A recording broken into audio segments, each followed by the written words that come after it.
Now, let's watch a very short clip that's going to nail this point home nicely. Now, one of the reasons why we find it difficult to understand the banking system and credit creation is that we leave school without any money and we go and get a job working as an apprentice to a plumber. We work really hard all month, and at the end of the month, somebody puts money in our bank. And so for us, the logic is you work and then you get money, you get savings. In reality, you would never have got that job if credit hadn't been created in the first instance. It's a really important conceptual misunderstanding, and it isn't something that the public just are guilty of. Economists don't understand this stuff. Money doesn't come out of economic activity. A lot of people I've come across kind of assume that if you've got businesses and you've got people doing things, that somehow money somehow emerges out of the process of people doing things, making things and growing things and selling things and producing things, that somehow money just emerges. It's not. It's like oil in a car. You have to put it in. Great. So what I'm hoping is that that video and what we've talked about so far has started to show you that yes, we do seem to get money from work, and but that's not the only way. That's that association has only been programmed and conditioned into us. Now, I'm not saying work is not good. Work is great. We need to work. We need to produce as a society, as a planet, and exchange value. That's the only way we evolve. So in terms of like doing stuff, yeah, that's part of the reason why you're here. But the idea that you must work at a job that you're employed at and you don't like it, and the reason why you're doing it is so you can earn a means of exchange, and this is the only way. That's what I'm trying to sort of like uncondition us, unprogram us from. So work is good, yes, but do your own work. Does it have to be connected to money? No. Really? Yes. And that's where we're going to. We're about to talk about the new monetary revolution, whereby mediums of exchange are no longer produced out of debt from privately owned banks or whatever, or individuals or entities.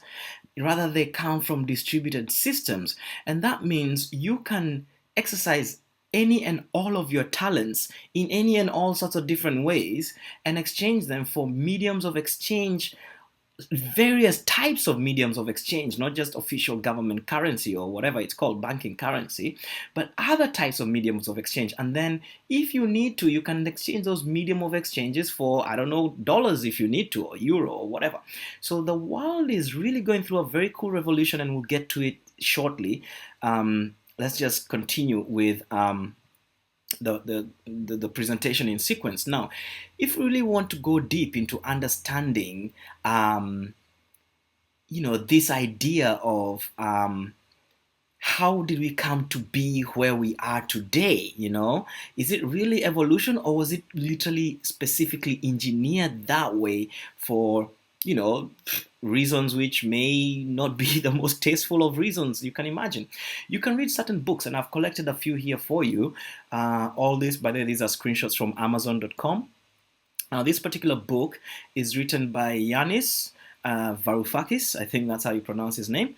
But Yanis is Mr. Varoufakis was the former Minister of Finance for Greece. Okay, so we're not talking about a joker here. We're talking about a former economics professor, who was, I believe, he has taught in the US, he has taught in Europe, he taught in Australia, who then became a Greek, the Minister of Finance for Greece. And here he's talking about the very same system that we're talking about, this whole deep state, shadow state, whatever, and its history, not just today, but historically, and how the current modern financial system works, why it was set up that way, and so on. Then you've got another book by the same gentleman, and this one is more about the deep establishment. Then you've got this book. It's one of the best-selling books on Amazon in terms of like economics and finance. It's called the Creature from Jekyll Island, and it's a look into the Federal Reserve, and looks at where does money really come from? Where does it go? Who makes it, and so on. Okay, so it's really, really amazing. Can read that. And another one is this one called the Confessions of an Economic Hitman. Now, Mr. Perkins, John Perkins, was literally one of the people who went around the planet, amongst many other people, but went around the world, switching different countries over to that kind of like Fed Reserve linked, IMF kind of linked system that we're now talking about, the one that is currently giving people so much problems. Then this other one is called Profiting Without Producing: How Finance Exploits Us All. So this one looks more about how financialization has come to create an excess of currencies that are not even, only 2% of which are used for actual trade of goods and services. The others are just, um, it talks about the crisis of such having built such a system. Okay, and then this one is called The Political Economy of Money and Finance. So those books are really cool. Now,